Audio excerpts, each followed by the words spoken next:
Hey, Bethany family, we are back. As you can see, we have the team back today. So, guys, you know I love having special guests, but it's nothing like having y'all on with us. It's always a good I time. miss you guys. I know we miss you too. We have Sister Des here, Sister Maya, our social media director, and the deacon himself. Deacon, now you were not on last week, but I shouted you out because you did such an amazing job with the Father's Day panel. Congratulations. You did such a good job, Deacon. Thank you. The Connection crew is so proud of you. Yeah. Ooh, that was perfect. Yes, I said that. I was like, whew. I remember when you told me, I was just like, you got it. But you did such a good job. You did a good job, and all the content on Father's Day was amazing. How you guys feeling today? I forgot to tell you guys. You guys, please share, okay? We have an incredible broadcast for you today talking about Men's Day 2020 as well as driving service. Driving service was something else this Saturday. You see Pastor Dick's comment? 1 month, Maya. He's one month, Maya. Oh, wow. I'll see you at the clock. I'm telling everybody to share it. I didn't even share it yet. Let me hurry up and share it. So make sure you guys share it on all your pages so family, friends, even your foes can see what we have going on here at Bethany. So before we get started, since everybody's back, how's everybody feeling today? Good. Yeah, it's a good Monday. It's a good Monday. Everybody doing good? Doing good. Sister Des, how you doing up there? I said the old saints used to say blessed and highly favored. Yeah. Oh, blessed and highly favored. How you doing, Kevin? I'm doing good. You know, y'all know me, bubbly Kevin. I'm always happy when it comes to this time Monday. I always like to see your faces and everything.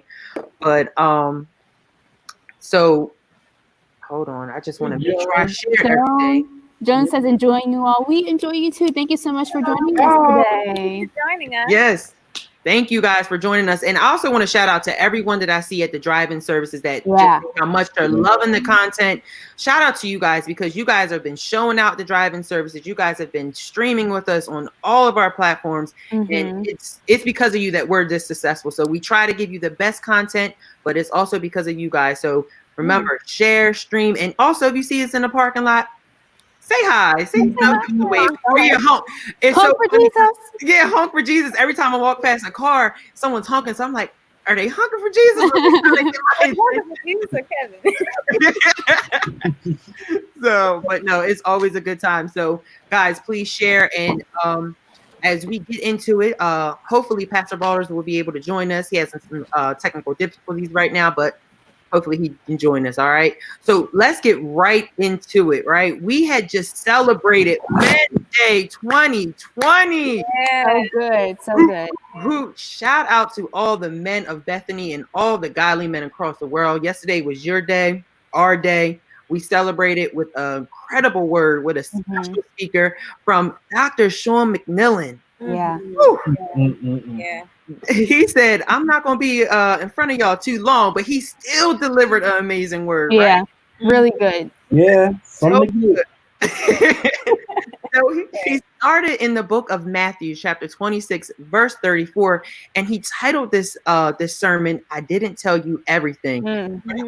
When I said that, I said, hold up now. Right. I really knew. Let me get my notebook. Right. Let me get the notebook. Let's get prepared because he's going to take us all the way there. Right. He's going to take us all the way there, which he did. And he did such an amazing job. He focused on the story of Peter and how over the years, preachers and people have condemned Peter and has held him accountable for his actions. Right.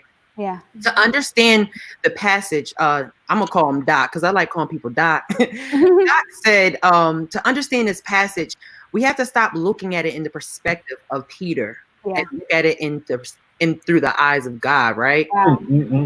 When he said that, I said, now, sir, what you talking about? So let me ask you guys, starting there, when Doc said that, what was going through your head when he said that we had to look at the, not in the perspective of Peter, but in the eyes of God? What was going through your heads? Not even just Peter, that's all of us. We all do that. Yeah. Right. we don't have God's vision, so we don't see the long term, the distance. We only see what's in front of us. We only see our faults and our shortcomings. Yeah. We don't see the long term. And so again, out the gate, he was ready. So yeah. ready. Sister Mai, did you want to add? No, I just think it allowed me to see it in a different light. You know, from Jesus telling Peter, you know, this is what's going to happen. Yes. Just a perspective of him giving, how do I say this? What would have happened if Jesus didn't say that to Peter? That is a heavy load, you know? That's a good Could have been another Judas moment, but Jesus, you know, kind of gave him the heads up so he could know how to handle it. Right. And all that came from him still going on in the ministry and whatnot, like a good parent. Like sometimes I'll tell you something, won't give you the full information, just knowing what the outcome will be. Oh, well, come on, Deacon Nash. Right. No. Right. I don't know. I enjoyed it. It was good yesterday. Okay. Deacon, you look like you just got all this knowledge, all this wisdom down there. Come on, share it with you. What was going through your head when you heard that, Deacon? Well, I was like everybody else said, you know, that's something we all should do. Look at our situation and the things that we're going through God's eyes. Yeah. Right. That way we can remove ourselves from the equation. Right. And be able to see what he's trying to do and what he's trying to say. And then it's interesting that Maya said that it could have been another Judas situation. If you look at it, it was another Judas situation. He was in the same despair. He did the same exact thing, but he did it in private.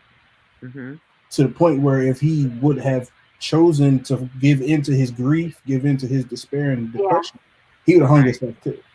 Right. So I was just like, the anointing is here. The anointing is here. Hey, Rev. How y'all doing? Hello. We missed you, Rev. We missed you. I miss y'all. It's amazing what your daughter can do to your laptop if you let it.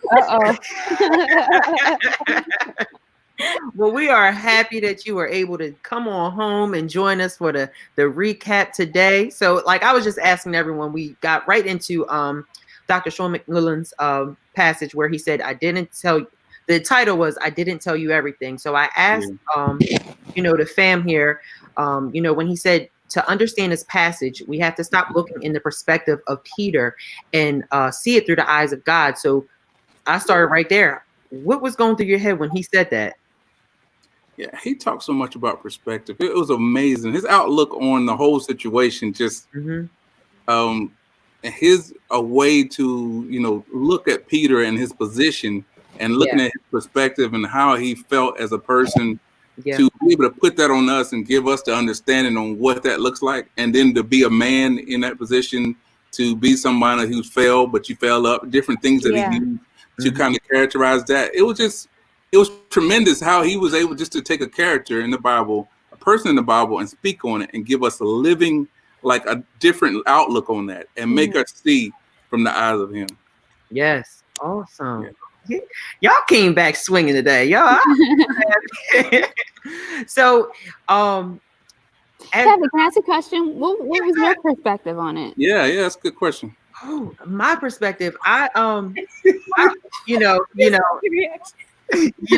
always thinking deep, but I, like everyone said, I just want to echo, it was crazy because we always look at Peter, like when we learned about Peter and everything, we always had this perspective of him. But when he said that, to take yourself out of, you know, yourself and not look at it that way and try to look at it in God's lens, is like, wow, like now it basically opened up so many conclusions and so many questions that I had about, you know, Peter's story and everything, where it was like, okay, now I'll be able to understand it because I'm looking at it in a different lens and a different perspective now. I think it's a great intro to this word because it really opened you up and it really had you thinking like, okay, let me, you know, receive this word in God's vision and God, and then I can understand it. And I feel like that was a great way of Dr. McMillan, he introducing it like that, because if you didn't introduce it, it would be the same thing like, oh, we're preaching about Peter again, and I already have these perspectives.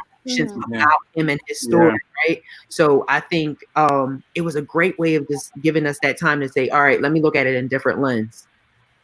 So, but it's easy to condemn Peter for what he did and what he was about to do. But the challenge for us is to see Peter through the eyes of love and not the eyes of his behavior or the eyes of judgment, right? You jumping. So why do you think it's so easy for people to judge your situation before understanding it?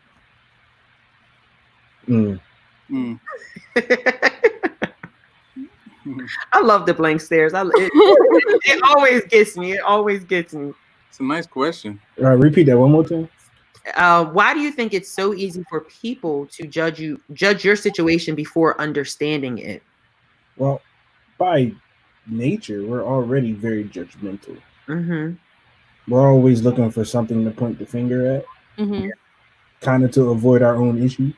And it's easier to judge than to get to know the other person.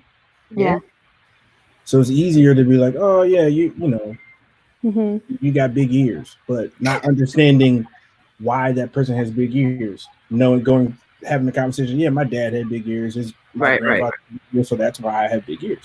Yeah. So, you know, just to make it that plain, but that it's easier for us to judge than to get to know the reason why things are the way they are. Yeah. Right. I agree with that, but I also think that sometimes people criticize the things in other people that they see in themselves. Yeah, that's in there. Or they don't see themselves, but that's good.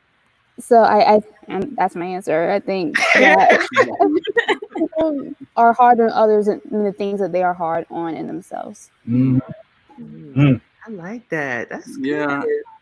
I agree with all that. I mean, all that is true because you tend to judge or criticize someone because of those things. I also think you judge people because you tend to you tend to analyze a lot of things. Most people analyze and they put a perspective on them that almost like Sister Maya was saying that they may have, but also they put a perspective on just the way they see things. You know, maybe they might have seen a person that acted a certain way in the past.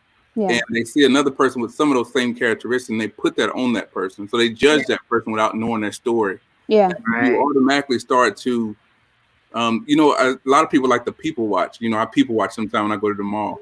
And sometimes I make up my own story about a couple or people. We'll have our own little story in our brain and where they going to eat and where they going to eat. And we find ourselves doing that to people too. So we'll see somebody looks a certain way. You're like, man, I bet you they always had it all together. I bet you always had all this. And we begin to elaborate on that story. Well, we might even start to believe it.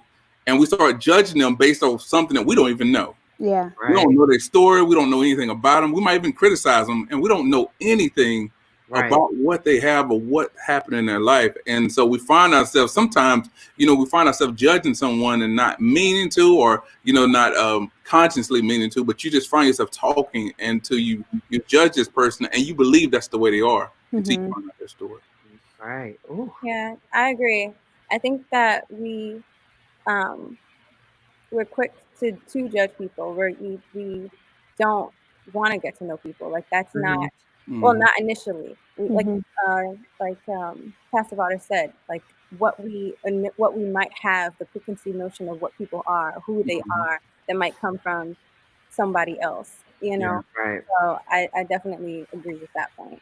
Right. And I just to piggyback off everyone said, I people watch myself. Right. The best is when you're on the boardwalk and you just see walk and you're just like, oh, I wonder their story. But no, but truthfully, that is the truth. Like we are, I think not, I want to say like what Deacon said, like it is like in our nature to judge first. But I feel like I know for myself, like the older that I get and, the wiser that I get, especially like in the kingdom, I start taking a step back and be like, all right, let me assess the situation. Let me get to understand that person first before, I try to make any judgments, you know what I mean? Because, that's what we're supposed to do as Christians and everything. Not saying we're perfect because, stuff still happens. Yeah, right. What were we going to say? No, I believe it takes practice. It definitely does take practice over time, not to look at someone's outer appearance, but get to know their heart. And I think you learn that, like you said, with maturity. You just stop looking at the way the person might walk in, and just start talking to the person and find out who they are. So yeah, you're right. I think it's just practice over time. It's just practice. You just begin to practice and just look at the inside of a person instead of the outside. Right. And it's like that, the cast the first stone thing too. Mm-hmm. Yeah. It's like, think about what are you doing? Like, look at yourself first before you start to outwardly judge other people. Yeah. That was the nice way of saying check yourself first. You wreck yourself. Right. You wreck yourself. Start assuming, make a right. But, yeah, I mean. But Dr. McMillan was trying to. I get that all. That. But what he was basically like trying that preachers. That's that preachers like little. Oh no! I'm messing. I ain't ready for that yet. But he was trying to teach us that we have to look through a lens of love, right? And he talked about this lens of love. The characteristic of love is the ability to see who we are in spite of what we have done, right? So through the eyes of love, there's another view of Peter that we have, right? So Jesus did not see Peter the way Peter saw himself. Where Peter saw it was a problem, Jesus saw it was an opportunity, right? Mm-hmm. Peter was no use to Jesus until he made a mistake, right? Yeah. So is there a time that you can recall where you made a mistake, but it was actually a blessing in disguise? You're gonna go first on that one. I hope I didn't get too personal for you. That's a tough question because at the end of the day, it might have been a blessing, but I might want to take it back. Right. And wish I never did it, but it's on my record. It's on my record. When you transfer from a school to school, they go on your record like you did this in 5th grade. I'm in 10th grade now. But no, is there something where you maybe not a mistake, but there was a time where you felt like it was a period of like you just didn't know who you were or what you were doing, but it actually was a season of growth for you? I'll put it that way. So this is why his message yesterday meant so much to me. I've been feeling up until recently. Okay, back up a little bit. I was a biology major. Had the intentions of going to med school, becoming a doctor, so on. Right. That's not where I'm at now. And for the longest time, I felt bad, or like I wish I knew better. Where when I was in college, I would have majored in something different. But now that I'm on the other side of things, for lack of better words, I can see how the knowledge I gained and experience whatnot, even though it wasn't necessarily in the social media field, it helped prepare me for the things that I'm doing now. Right. So the method kind of helped me balance all that like internal struggle of wishing I had done something differently. Wow. That's good. You know? Yeah, no. But we're thankful that they come this route. We're so thankful because we would not be here. That's right. I know. I'll say. No, y'all would. Y'all would be fine. I would not be here if it was not for Maya getting that hook and pulling me. So see how God works in mysterious ways. Yes. Totally. But I'm thinking about the question, right? So, I'm looking at Peter and how he denied Jesus, and like I know you've made some. I guess you've said some things or did some things that you wish you could take back, but by doing those things, it put you in a very bad situation. But you learned so much from it, and so at the end of the day, you really got put in a bad situation. But if it hadn't happened, you wouldn't be the person you are today. Right. So I've been pulled into the principal's office per se, and and been told what you should have did, what you should have did better, and what you should have, should not have did. And those things actually made me better, because now when I go to talk to someone or be able to work with someone or do anything, I actually pull those tools in, and I wouldn't have had it unless I made the mistake. I don't want to make that mistake, but still I made it, and it made me a better person. So I think at the end of the day, yeah, I've made a lot of those situations. Hopefully they're less as I continue to grow. But I've been in a lot of those situations where I wish I could take it back, but I don't. Yes. Yeah. Oh. Yeah. Why you shake your head, Antoine? Woo, I understand. We here. I got it. Go ahead, Sister Des. So he said, and I wrote it down because when he said it, I was like, my God. He said, the devil will have you right where God wants you. Yeah. And I was just like, now, see, okay. Like, it just because like I think about like, not like mistakes, but like setbacks that have happened. And like that whole like a setback's not really a setback, it's a setup, and all that started to come into play. But I thought of like two specific times, like with my career, I'm very much like we've had this discussion before. Like I was going into fashion, and I was doing all that stuff, and then when that really kind of got taken away from me, kind of got snatched underneath my feet. It was like, oh, okay, well, what am I supposed to be doing now? And it felt like a full setback, but it was really setting me up for my yoga, for my wellness, for all the things that I had already been doing, but not taking it seriously as a career. And so it was like, okay, but in that time of like, oh my God, what am I gonna do? Like, I'm working so hard for this, and now this is all gone. Now what? Right.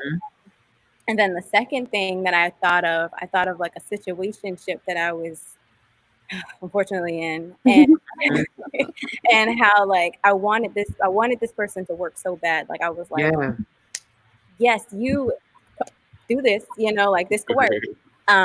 But it was not meant, and so it was constantly being taken away, and I'm just like, oh, and now I look back now and I'm like, oh, thank God that is not right. Like no offense to the person, like it's a dope person, but like I'm like, oh my God, like that would have been like not a situation for me. So it's like that setback is not always. He always gives you what you need, not necessarily what you want. Because he knows better than we do. Yes. That's why we don't know the whole story. Exactly. You're doing a lot of laughing down there. It must be hitting them kind of good, though. Right. It must be hitting you different. Because as you guys were talking, I'm like reliving some of those principal office moments. Yeah. I think the whole point is our mistakes give us a chance to be humbled. Yeah. And when we're humbled, then we're pliable to learn. Right. Because the thing was that Peter, if you look at the context of the whole story, he was the one that knew Jesus was the Christ before everybody else. He was his road dog in the inner circle. So he had a kind of cocky airiness about him. And it took for him to make a mistake that he didn't think he was going to make. And now to become that humble Peter that we discover later on. So I'm just like, okay, there were some mistakes that I've made, some private and public, where there was correction, and then from that correction, I learned how to do things better. So and I thank God for those. The private ones more than the public ones, of course. But I'm just sitting here thinking about it, like, oof. Well, you better come on and do a 360 with this word. That's awesome. But no, it's especially what he said on Sunday. He said, instead of being upset about, doors being closed in your face, be thankful that God is moving you, right? Yeah. Thank the friends that left, right? Thank the job. He was talking about God mathematics. Is that part? Yep. Where God is basically, I like to look at it now, like watching Sunday. I like looking at it like God is a math teacher. You know how a math teacher shows you all different ways of solving a problem and everything, but he'll show you it, and then a math teacher will let you do it, right? Yeah. That's how I kind of feel like after watching Sunday's word. It's like, okay, God, you're my math teacher. You showing me different ways to find the problem, because there's more than one way to solve. Like they like to say, it's more than one way to skin a cat, right?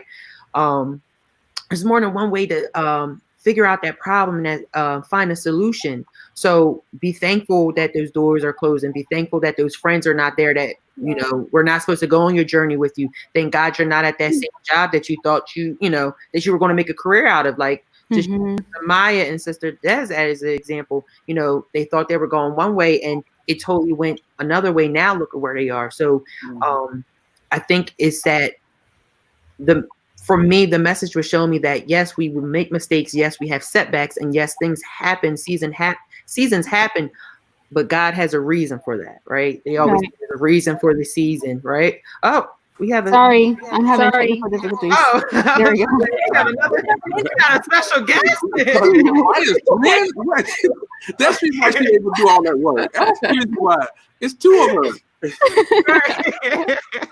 I wish. Right. So he said Jesus is the only one who will fire you and promote you at the same time. That is so true. That's good. That is so good. That is. I mean, I just had to let that resonate. I'm sorry.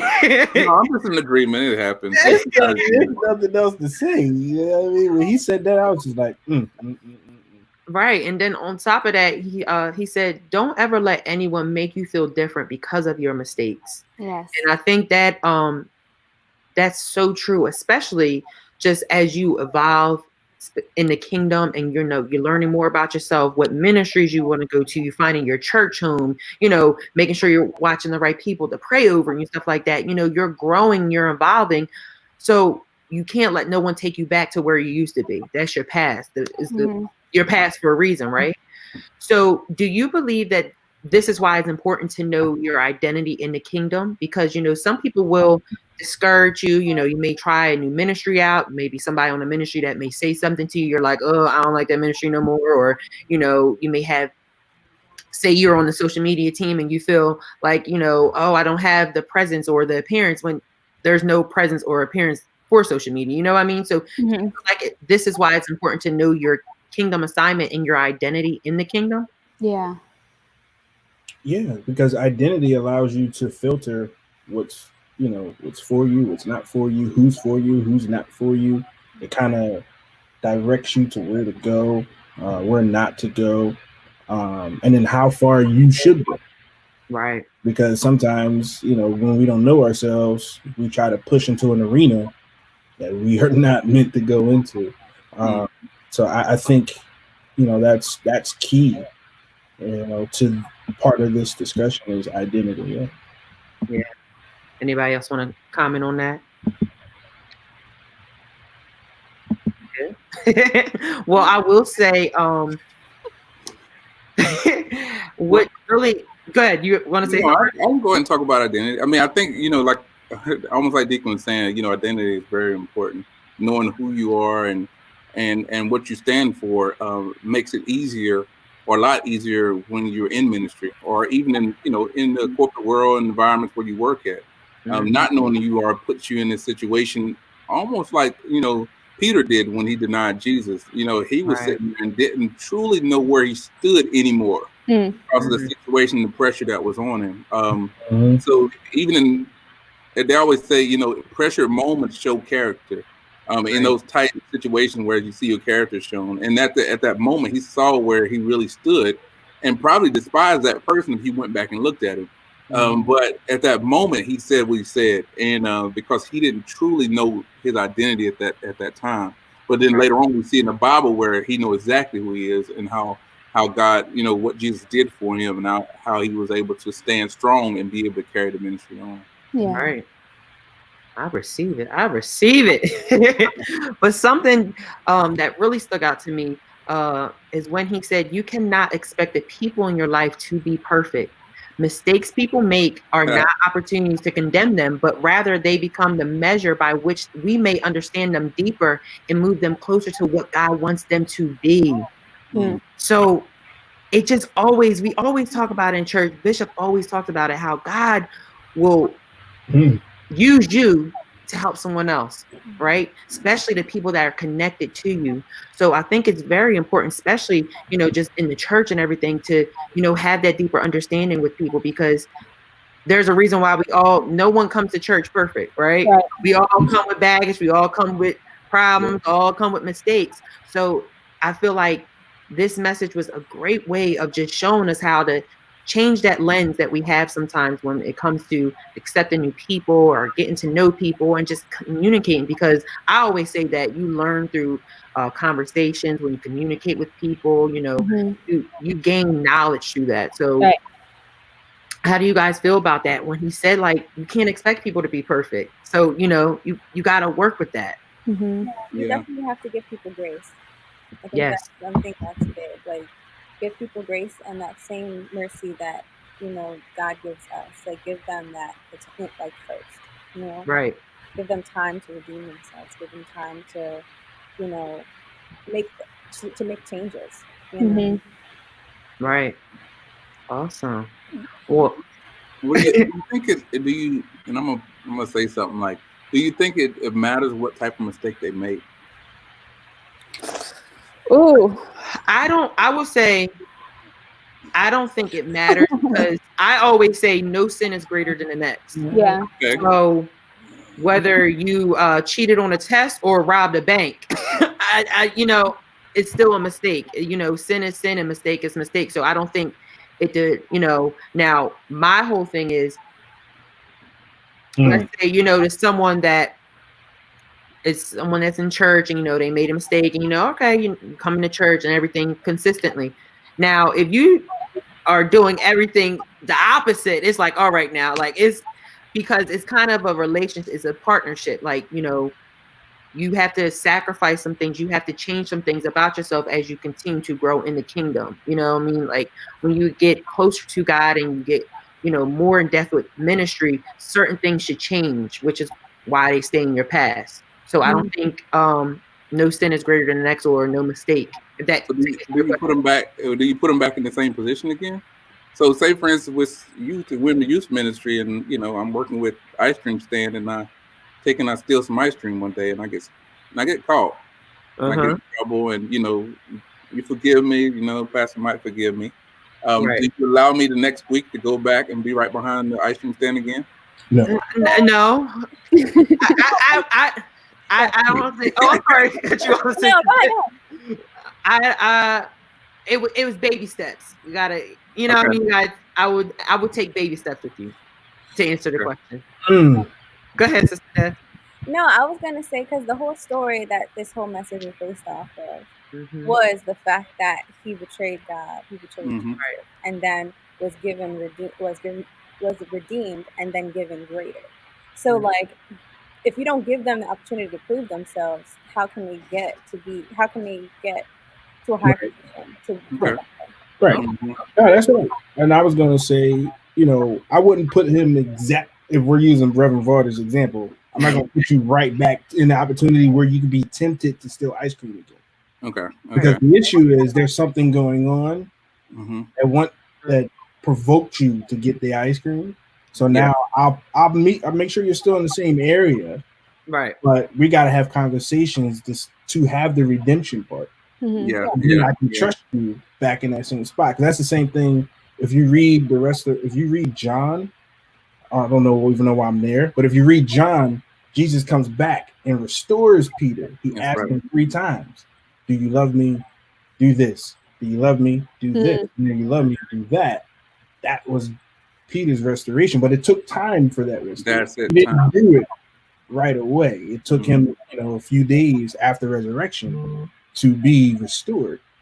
And that's the same thing with us. We can give grace, we can love, we can forgive, and keep them in the same area, but we got to have that time for restoration. Once they kind of get themselves together. Yeah. That's really great. Good answer. And then you give them the ice cream, right?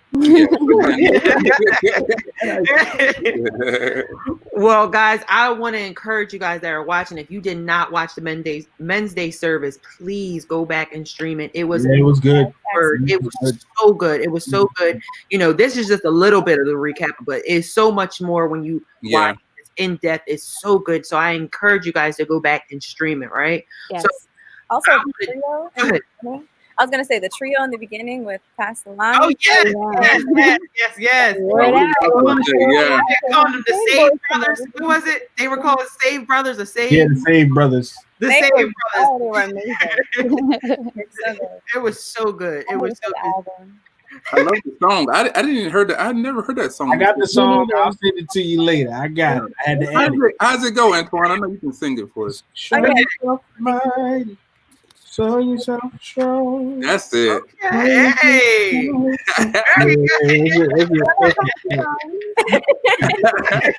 Yeah, that's it. That's all you get for free. Oh, we got. Oh Lord, just playing. But no, like I said, we have so much to get into because Saturday service, we had drive-in service, and you know our fearless leader always comes through with a great word. Yeah, this word on Saturday. Whew, well, let me just say one thing. God knew that we needed that word because, you know, in the morning it was raining and everything and it cleared out. And then, you know, everyone started to show up. But, you know, our Saturday service that we had, Bishop taught, he started in Luke chapter 1, verse 68. And the title was Feelings of Faith. I was just like, whew. The feelings of faith, right? So faith without passion is faith not operating at its full power, right? Yes, I believe it spiritually, but I also have to feel it as well. So let's start off right there. In your opinion, why is it so important to feel faith? Why is it so important to feel faith? And then on top of that, why is it so hard for people to find that feeling of faith? I know we're going to go into depth with it, but go ahead. I would say it's important because when you're in love with somebody, you want to feel love, right? Yeah, I hope so. You know? So when you're expecting from God, you want to have that feeling of expectation. You want to have that hope because a lot of people have faith, but then they're sad. And it's just like, where are you? You know, you're expecting from God. You said this very great prayer, and then you leave, and you have a sad countenance. Yeah. So that whole feeling part is that it helps you to hold on to your faith when things are not going the right way. It's the same way when you're in love with somebody and y'all have a disagreement. You may not feel love right there. Yeah. But later on, you're like, you know what? I still love you, so I can continue to have this conversation with you. Right. That's good. That's good. Yeah. Good. I think it's a full return of the love, the emotions that God had for us in the beginning of creation. That's good. Yeah, that's really good. That is good. Like he built this universe. I'm gonna write that down, okay, man? That's noteworthy. That's noteworthy. Like he built so much for us. Of course, we ruined it, and then he sent his son. You know, that is love. And I think that when we're able to have that same emotion back to him, it's just full circle. Right. You're gonna hear that somewhere. I'm just letting you know. That was good. That was good. Bishop he gonna watch this later. He be like, good. Reverend Sister Dash, you want to add to that? So I'm looking at the feeling and that feeling of faith is being able to feel that as it looks like joy in your heart, something that's down deep in you that no man can take away. So you know, faith comes from something that you don't see, but it's got to be evident in the way you carry yourself and the way you walk. It's apparent that I'm looking for it, and I'm searching for a thing that's deep down in my heart that you can't take away. And so when a person can take it away, it's almost like joy. It's deep down, it's buried down that no man can take what I have because I know what God purposed for me. Come on, Reverend. Yeah. I feel myself right now. Y'all is knocking me out the park today. I can't keep up with y'all today. Sister Des, did you want to add? I was just gonna say that you can't be unsure in God. Like you can't be. Wow. You can't lack. in any way, in any movement, like when you are expecting from him, when you want from him. So, and I love what you said, Maya, how it's a full return, it's a circle back. You know, because he doesn't, when he calls on you to do something, he knows that it's going to get done because he's willed it for your life. So it's like, if I'm calling on God to do something for me, I'm expecting it to be done. I'm expecting it to move. So yeah, all of what y'all said, yes. Good. It's like a test, all of the above. Yeah, right. Yeah. That was good right there. We can leave.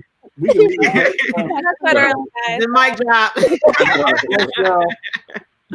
But wait, when Bishop talked about faith and fear are related.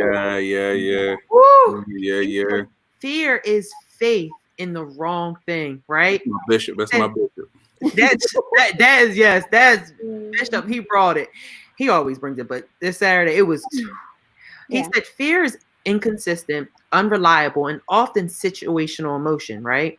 The closer you get to the thing you fear it more, and the further you get from it, the less you fear it. Right. So, do you feel like this is why people run away from their destiny, because they're afraid of that change? They're afraid of, oh my gosh, like God said this is what I'm going to do, but I never seen myself doing that, right? I go back to Sister Maya and Sister Des, where they thought they were going one way and now look, right? So do you feel like that fear, when we get close to that thing, when God pulls us to getting close to that breakthrough and everything, do you feel like this is why people run away from our destiny because of that fear? I just want to, I feel like when you start to get closer to your destiny too, and closer, like you said, fear comes in, but you know, that is definitely the devil starting to trickle in a little bit, you know, because anytime a breakthrough is about to happen, that's exactly when he steps in and go, hey, wait a minute, let's throw some things in there to try to deter you, to try to distract you. Right. You know, so like definitely. And that's why fear is so important. Right. Faith is so important, so that you can hop right over that hurdle of fear. Yeah. If you don't break through that, you'll just start to revert back because you're like, oh, I can't do this because I'm afraid now. You know? Right. Yeah. Dang it, Kevin. Can you read that quote again? The quote? Yeah, most definitely. So fear is an inconsistent, unreliable, and often situational emotion. The closer you get to the thing you fear it more. And the further you get from that thing, the less you fear it. So you get to the thing that you fear. Got you. Okay. All right. So when you get closer to it, so I referenced like your kingdom assignment or your destiny. If I feel like people run away from that because it's the fear of the unknown. We always talk about this, is the fear of the unknown. But when we get closer to it, it's like, oh my gosh, like, you know, I'm getting nervous doing it and stuff like that. But when I'm away from it, I don't really worry about it because that fear is not there because I'm far away from it, because I distance myself. Yeah. So I looked at that from a whole different perspective when he said it. Go ahead, man. No, it wasn't nothing deep, but I just looked at it as it definitely feared in itself, like what we're going through now with the pandemic. Right. And the more people look at the news and feed into everything that goes on, the more fear that, you know, to bother their spirit. But the more, you know, the more they turn that TV off and begin to read the word, the more faith, you know, gives their spirit power. Yeah. And so I look at the closeness of the pandemic as being the fear, but the relationship with God taken away from that fear that you have. And that's the way I was hearing it. And I don't know, you know, I don't know if anybody else heard it like that, but I was hearing like we've been putting so much into the fear of everything they've been putting on us. Take this on. This might happen. All these people are dying. All this going on. Right. And we have not, you know, been looking at our Bible or praying enough to get that relationship of faith that we may be able to walk stronger. And that's one of the things that Bishop said, was that faith has a lot to do with how close you feel to God in the moment. Yeah. So when you feel close to God, even though you're having that fear, your relationship with him allows you to know that everything's going to be okay. He's still in control. He's going to provide and all that. So Yeah. No. We got the double portion word this weekend. Saturday, It was a lot. Deacon Wisdom. I'm gonna call you Deacon Wisdom because you just gems today, sir. What's going through your head? Did you want to add to that? It's a lot going through my head, but I saw it the way that you saw it, and I also saw it the way Reverend Valdez saw it, and I agree with both perspectives. You know, especially having walked through a faith journey, of assignment on my own, and first running away from it because I was afraid that I couldn't do it, and then even in the middle of it, fear crept in because opposition was there. But I do remember the conversation I had with Bishop, you know, and he was encouraging me, and those words every time I felt fear would push me further and further to continue my journey. And you know, I made it to the end, of course, but that's a reality. But then also, what Reverend Varder said, the more what you eat, you eventually it becomes a part of you. You eat a lot of red meat, you're gonna have that red meat problem. You eat a lot of salty food, you're gonna have that salt problem. Sugary food, you have that sugar problem. So if you're eating a lot of fear, you're going to become fearful. Wow. That's good. And then if you eat a lot of faith, you become more fortified in your faith. And then your mind, in the midst of everything, becomes renewed. So we have to remember our minds are renewed by the word. Yes. So when in the midst of fear, in the midst of the pandemic, if we continue to read the word, our minds become renewed, and fear becomes a backdrop. Yeah, that's good. That's good. That's good. Yeah. I can't. But like Bishop said, don't ask me to repeat that because I can't. Right. Anytime the spirit of fear has entered your life, you must remember two things. That two things are occurring. I'm growing closer to the thing I fear and moving further away from the God I say that I love. Right. So I can't identify the emotions of fear, but I can identify the emotions of faith. Right. Oh, I'm sorry. I can identify the emotions of fear, but I cannot identify the emotions of faith, right? So when you think of faith, think of expectations, confidence, and belief, and the emotions that are associated with those three words.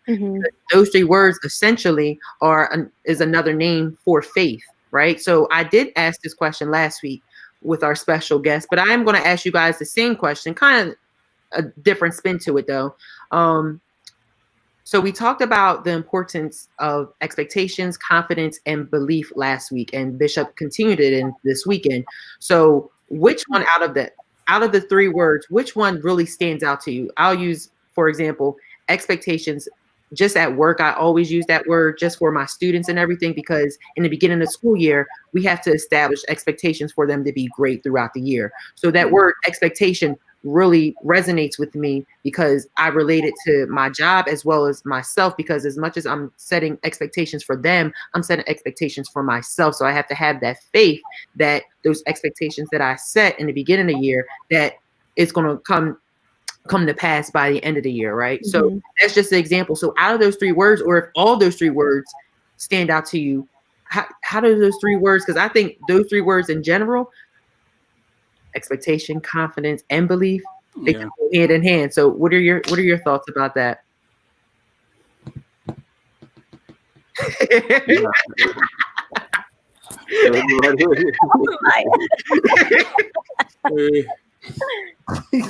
You guys can also write it in the comments too. Yeah, get involved in this. Take the heat off. I'll say confidence. Confidence, okay. I'll say confidence because it's that. What's the line? And I know that all things work together for my good. You know, like yes, exactly. No, because it's like standing firm on the fact that I know that whatever is going on in my life, whatever is going on around me, God has my back. God is going to make a way. God is going to put me through. My faith is rooted in Him.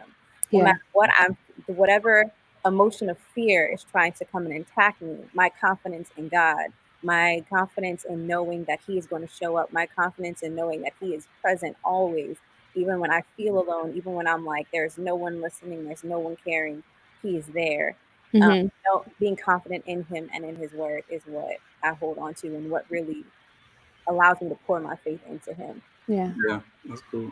Yeah, it also helps me with myself with because sometimes you have that self-confidence, that confidence, rather. And so it's going right back to that identity thing, remembering who I am and who I stand, who I am in God and in him. So it's I need to be confident in myself so that I can have confidence in him, so that all of things. Yeah. See, this is why we cousins, right? I would say the same exact thing. That's good. Confidence. I was gonna say one of my favorite Bible verses. My favorite Bible verse is Ephesians 3:20. God does exceedingly abundantly above all you can ask or think. Yes. So keeping that confidence that God has it. Everything that I'm going through, anxiety, what's going to happen next. Right. I'm confident in God that at the end of the day, it's going to be okay. Yeah. And like you said, Des, the inner confidence that we all have, am I going to be okay? Or am I living up to expectations? Whatever. There's that word expectation. Right. I'm confident in who I am as a child of God, that whatever I'm going to do, as long as it's done in faith and in love and Christ-like manner, that it's going to prosper. So, confidence. I'm wondering if all of them don't go together. It's like they're sitting on the same line. Just like it was hard for her to go through that without saying expectation. Yep. And at the same time, what she's saying confidence, she has a belief there. When you have confidence, you got to have a belief that it's going to happen. That's why you're able to stand firm in your confidence. Right. So they seem to blend together as words that we have to have in our faith walk. Those things, those are probably tools that we need to have. Expectation. We got to have confidence and belief, but they go into one sentence. We can use them all. I believe because I expect God. I believe that He's going to do what He says He's going to do, and I'm just confident in it. And I know that He's going to do it. So it just works out for my good. Because all things works out for our goods for those who are called, who love the Lord. So we know this and we believe this. So yeah, I think all three. I mean, they just all stand up. They're all on the same team. Yeah. And that's what Bishop said. He said, you should be excited about the blessing that God has spoken over you. That's your expectation, right? You should have confidence that no weapon formed against you shall prosper. And believe that our God is able, because you feel it and you expect it because you have faith. Yes. Right. That's it. So just like Rev said, they all go hand in hand. You have to have that confidence. You have to have expectations and that belief system. Right. So I have so many notes, but something that I definitely want to get down to that really shook me in. Bishop didn't really get to finish it all, but he said that your feelings drive what you say. This is because it's not coming from your head, but it's coming from your emotions, right? Wow. You have to watch what you say, because sometimes what you say, you will say something crazy, right? And actually believe it based on how strongly you feel about it. So let's talk about how important the power of the tongue is, especially when it comes to the feelings of faith. Okay. So I'm so glad you got to that point, because it's something. When he said it, it took me back to when Jesus said, where your treasure is, there your heart will be also. So if your heart is full of these emotions, which are, these your feelings, which are those negative emotions and things like that, and your words come out of it. Okay, who's calling me? Okay, don't do that. It was about to tear up my whole screen. But you have this treasure chest in your heart, and then what it's full of, your mouth is going to speak. Because out of your heart, the mouth speaks. So the more and more you pour, these different things in, you're going to find out what's in someone's heart. And I was just like, okay, so that makes sense when it comes to, your blessing, and when it comes to your faith, you'll know where you are with it, based off of how somebody says it. So, for instance, if someone was to say, "No weapon formed against you shall prosper," and you don't have a feeling attached to that, where is your faith in that? Because it shouldn't produce emotion. It should produce a gladness, a joy, a hope. Like, you know what? This was a weapon, but God said this is not going to happen. I stored it in my heart, and now I can release the feeling and the emotion out of my mouth.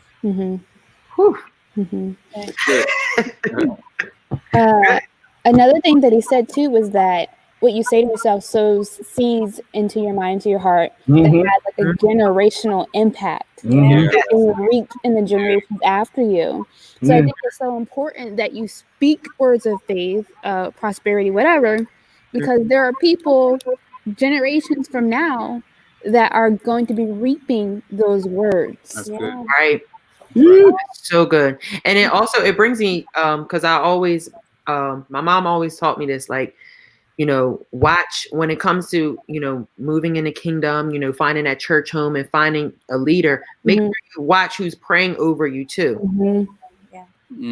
Watch who's speaking over you, watch who's praying over you, because it's a generational thing. Somebody may teach you something the wrong way and you carried it to your kid, and so you may have forgot about something that you said, or you may have said something crazy, and it just transcends right into the next generation. So, and I think that's why we get generational curses as well. And how hard, we know as saints, how hard it is to break those generational curses in our families, right? Yeah. So it's so important, like Sister Maya said, that watch what you say, because you are actually sowing a seed. And there's something attached to that. Whew. Yeah, the Bible says the mouth of the righteous is a fountain of life. And so it's important to, watch what we speak and how we speak, and what comes out of that, because we should always be speaking life. And so that's where in the generational thing, I mean, we're accounted for our words. So our words have power, and our words are seeds that are sown. So if we're accounted for those, and we can't fully, or we can't be believers of ourselves or have faith in what we say and what we believe in, then those things are sold into the air also. Your confidence as a Christian, is who you are as a believer, is to know everything that we talked about. Confidence, your belief, stand firm, everything that we talked about, and what God's going to do for you. So you got to be able to speak those things with a feeling that you're connected to the words that you're saying. And if you want to be connected negatively to those words, or do you want to be connected positively to those words that you're saying out your mouth? And that's very important. And that helps you think a little bit more before you speak on situations. And I think it just ties into what Bishop says, like, you cannot put all your hope into how you feel, because the Bible says that your heart is wicked. And sometimes you don't even know your own heart, right? Yeah. So it goes back to what Dad said earlier. You gotta check yourself. Now, before we get off, I definitely have to bring this up. When Bishop said that security makes us curious.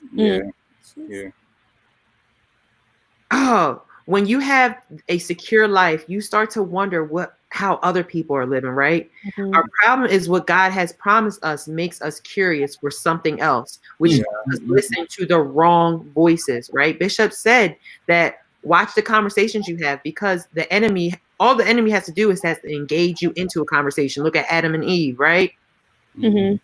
So before we wrap this up, let me ask you guys, let's talk about how important it is staying in your own lane and minding your business. What are the benefits to it, right? Go to the street, man. You don't want no static. You better stay right.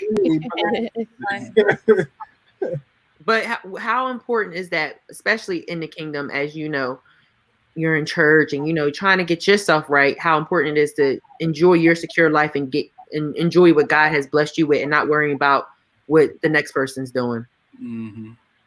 It helps you to focus more on you, because sometimes we get easily distracted in other people's lives, and when we look to see what other people are doing and how they're living and how come they got this and how come we got that, not remembering the promises that he gave us, and we start working those promises. Right. It's always good to mind your business so that their business does not become your business. But check yourself. Yeah. But I always believe that, God gave you a lane for a reason, because you know how to walk it, run it, go backwards, turn around, clap, stomp, whatever you need to do in that lane. The moment you step out of someone else's lane, now you're not used to, oh, there's a pothole over there. You might stub your toe over here. There's a mud puddle over here. Like, it's better that you stay where you are so that you can continue to run the race, so that somebody else can come behind you and continue going on. Yeah. Exactly. Yeah, I'm thinking about Adam and Eve. I'm sorry, Des. Go ahead. No, I'm just thinking about Adam and Eve and how that security, they got so used to, or they're in a situation where everything was great for them, and that wasn't enough, or they became curious to look for other ways. And then I began to look at the prodigal son, where he had everything taken care of. Everything was taken care of for him, but still he, looked at another venture outside of something that was comfortable, because he felt like the grass was greener on the other side. And then I think about myself and things I've gotten into in my life. So it's like if we knew, sometimes you don't know how good you have it. Right. Yeah. And you'll start looking and peeking on out somewhere else, but you don't realize just how good where the Lord has put you and how He's planted you. Even at our church, up on our bishop, you don't know. Sometimes you get so used to being treated so well, you forget. You go to another church, sometimes you may not get treated. You're not going to get treated like this. The same way, no shot. And so you start, I hate to say take it for granted, but you can look at it a place where you get so secure in that you don't look at it and see how important it is. So I challenge us to keep it important. I don't want to talk too much, but just keep it at a level of importance. Yeah, that's value. Good. Sister Maya, Sister Des, you want to add anything? No, I was gonna say earlier, because you said about like staying secure and staying whole. Like, sin can look sexy until you actually get into it. And then you're like, oh, wait a second, the whole world of nonsense. And now you're trying to come back and you're trying to get into that spirit. Like you said, the prodigal son, you're trying to get back into that. So it all goes back into adjusting your heart posture and making sure that you're good and that you're confident and you have all of those things necessary to have your faith. Because if you don't, you'll start to wonder, and you'll start to ask yourself, like, I'm in church all the time. I'm in church 7 days a week. Like what else can I do with my time? And it's like you go out into the world and you find yourself. They'd rather be here. You want to turn that around, Right. Yeah. Des, that's good, Des. That verbiage you just used. I didn't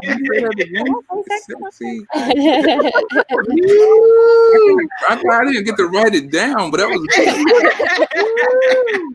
good. But guys, it's so crazy. We have such a good time every Monday. Guys, one of the things that Bishop said was every choice you make is a war. It's a battle for your destiny. Yes. So just as we're going through the rest of this week, I want to encourage everyone to make choices. The choice to praise God, the choice to have joy, even though I really just want to break down and cry. Make those choices in the battle, whatever battle you're facing throughout the week. Because each choice is going to lead you to your destiny. So I just wanted to share that little piece of encouragement because it's something that Bishop said that encouraged me so much. Conclusion. Hold on, let's do it one more time so she can see. No, that is a conclusion. That's how you wrap it up. But no, just the cash app, you all right? Just to piggyback off what everyone says, everyone that's watching, we want you guys to stay encouraged. Like I said, this is just an hour of what the double portion that we got of word this weekend. So I encourage you guys to go back and watch the encounter services, especially the discussions in between them, because the discussions with Pastor Nick and Bishop, mind-blowing. Mind-blowing. Whenever them two get together and have an open, candid discussion, it just gets you going. It prepares you. It sets the atmosphere for you to receive that word. So I encourage you guys to watch it, as well as all the content. Friday, we had a Fresh Friday with the millennials. Yeah. We had a great conversation about relationships. I didn't even know it was going that way. And it healed all of us in that chat. So I encourage you guys, especially if you have some millennials in your family during quarantine, share it with them, share it with family members, share it with your friends, co-workers, foes, right? Share all the content that's being posted, because I hope and I pray that this content and everything that we talk about, discussions, is helping you guys, right? Before we go, I do have a couple announcements for you guys. The social media team, we do a great job, but we will be even better if we have more people, right? So we are looking for content creators, writers, actors, as well as video editors, because it looks all nice when it gets posted, but all the filming and everything that goes on behind the scenes, it's a lot. So this is a way for you guys to sow back into the kingdom right at your couch. Right at the couch, you know, right at the couch, right? But please join us. Email us at social@gotobethany.com. Again, it's social@gotobethany.com. And also, please invite people to join our Bethany Connections group, right? It's a lot of exclusive content that goes in there, and it's just another way that we stay connected with you during this time. Right. I just want to tell you about, go ahead. We streamed on Bishop and Bethany's page this time, but next week we are going to be totally in our Connections group. So if you enjoyed today's message, our conversation today, go join the group, okay? Yes, please join the group. All right. Also, this week, tomorrow, we have a parent talk on Bishop's page. Okay, so make sure you stay tuned to that. Wednesday at 12, we have a children's story time, as well as Word Impact on Wednesday at 7 o'clock. All right, we're back on our schedule. I know we had Power of God too, but we're back on schedule, right? Also on Thursday, we are having a daddy talk on Thursday, and also on Thursday at 1. Pastor Nick is having a discussion with a magazine editor. So we have all this great content coming out for you guys. We want you guys to stay tuned, stay connected with us. And then also on Saturday, we will have, weather permitted, we will have our drive-in service. Well, Bishop will continue on in this word that we talked about today, as well as the encounter services on Sunday. Connections crew, y'all are great. I love y'all. Y'all bring the noise. But did you guys want to add anything from the double portion of word that we got this weekend, or just any closing thoughts? Just a praise report for our group. Some people from my job, including some of our students, are loving our content. Awesome. Shop right. It was like, Mr. Antoine, I saw you on TV. And I was like, wait. TV. They were like, no, we were watching YouTube and you were on TV. I was like, okay. I was like, okay, cool. And then I was like, did you like it? They was like, yeah. I was like, cool. So they're watching. You know, we got younger people watching this. Praise God. That's good. That's good. Anybody else want to share it? Anybody else have a praise report for us? A praise report. I'm excited to be here. Right. Excited, right? I'm telling you guys, if you guys have not, please, if you can, please join us for our drive-in services. It's a different experience, even though we are in a parking lot. It is. Go ahead, Sister Mike. Sorry, I just thought of something. July, we are celebrating Bishop David pastoral anniversary. So exciting, right? I know I'm very thankful for his sacrifice, all that he's doing to keep us here and growing closer in our relationship with Christ. So another thing that we're doing is we're asking everyone to submit stories, testimonies, clips of appreciation, just letting us know how thankful you are for Bishop and all the work that he does. So you can send those into social@gotobethany. A minute clip, 60 seconds or less, just letting us know how much you appreciate Bishop, and we will include it in our social media in a special video that we're doing. Awesome. So please send videos, send pictures, whatever you have. If you got some good pictures of Bishop, send them too. That'd be cool. Like, what's a funny story or experience you've had with Bishop throughout the years? Like, we want to hear all of it. Right. All of it. We want all of it. But again, guys, I want to encourage you guys to stream with us all week. Look forward to Word Impact on Wednesday and everything that's coming out this week, and Drive-In Service Saturday and Encounter Services on Sunday. And we will see you again next Monday in the Connections group for another recap. 5:30. 5:30. Good luck with Bethany Family. Be blessed. See you later.